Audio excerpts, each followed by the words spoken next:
Hello and welcome into the latest edition of Extra Time. We have LA Don and Frank Leboeuf answering your questions today. Thank you so much for sending them in for us.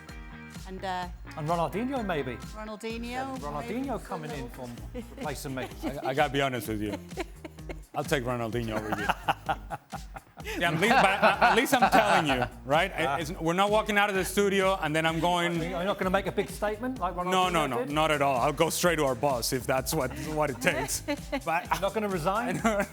I'm not resigning from watching Copa America. But if it's Ronaldinho or you, I'm taking Ronaldinho. Cheers, pal. Oh, wow. Hey, honesty is the best policy. Oh, well, I appreciate that. You know what? I know you'll be watching Copa America. Absolutely. Yeah, you will. I'll watch everything. Ronaldinho won't, all right? You know what? You stay. Yeah. Ronaldinho, you go home, Ronaldinho. You go home. Yes. Don't leave me hanging.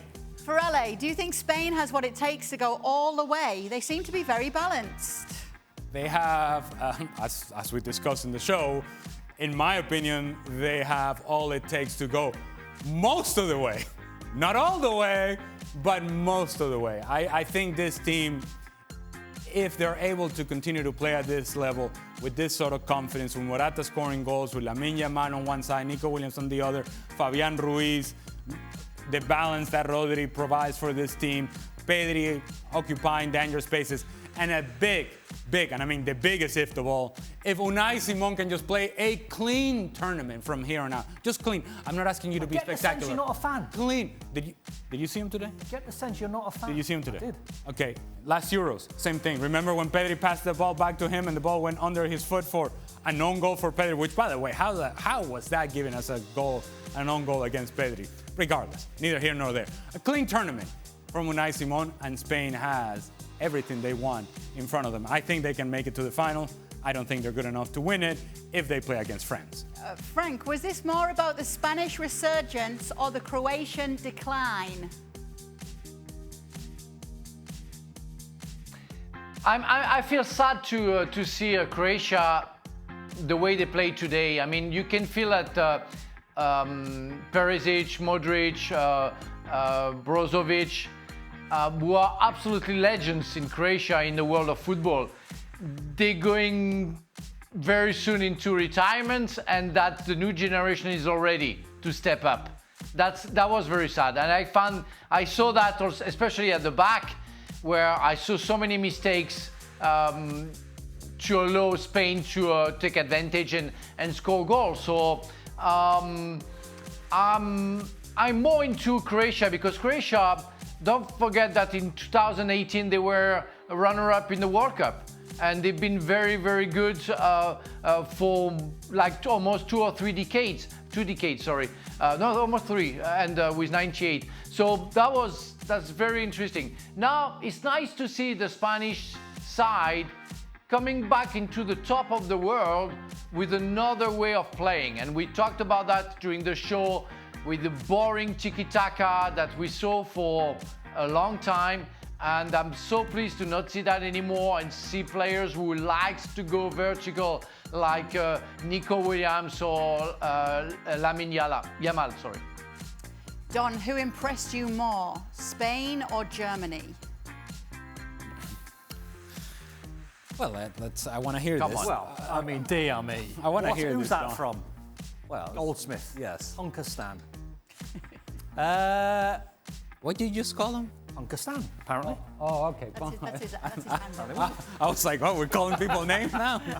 I'll say Spain, because they had tough opposition.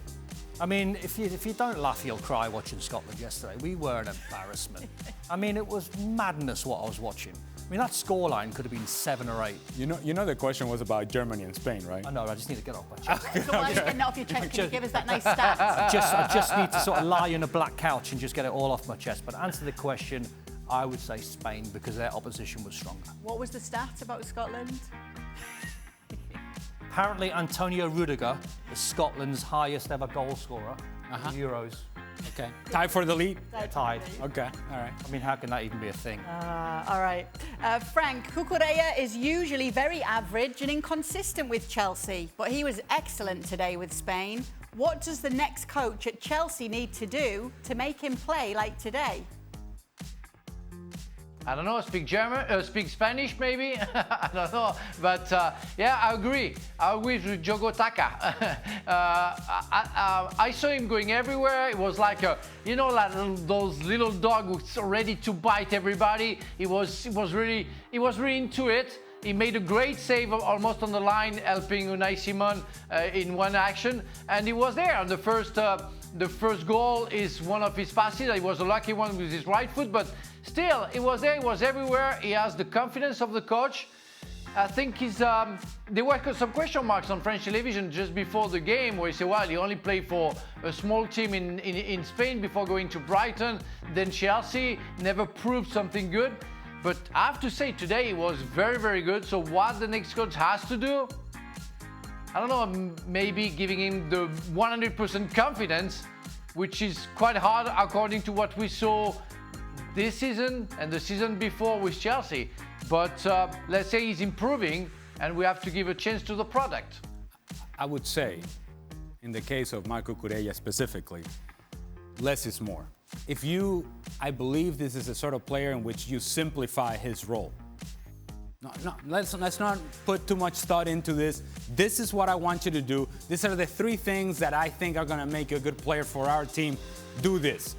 Not have to sort of think the game or have to process information and digest information. No. I want you to do this and tackle the ball and press the player that has the ball on the sidelines. Win you some challenges. Defend well first. Tuck inside when we need you to tuck inside, and then run up and down the line when there is space to do so. That's it.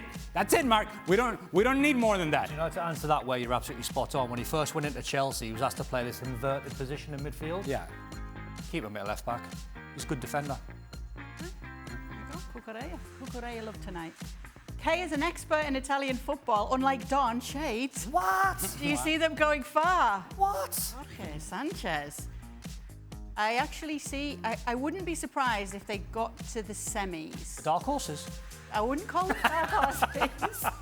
They've got a crux of good, strong players, interplays, which you always need in a tournament like this. You often see that teams that go far have a crux of players that play a winning side. Stay away from injuries. Stay away from injuries. Couple of things. When we were doing this show and you called them dark horses, Kay kind of sort of was.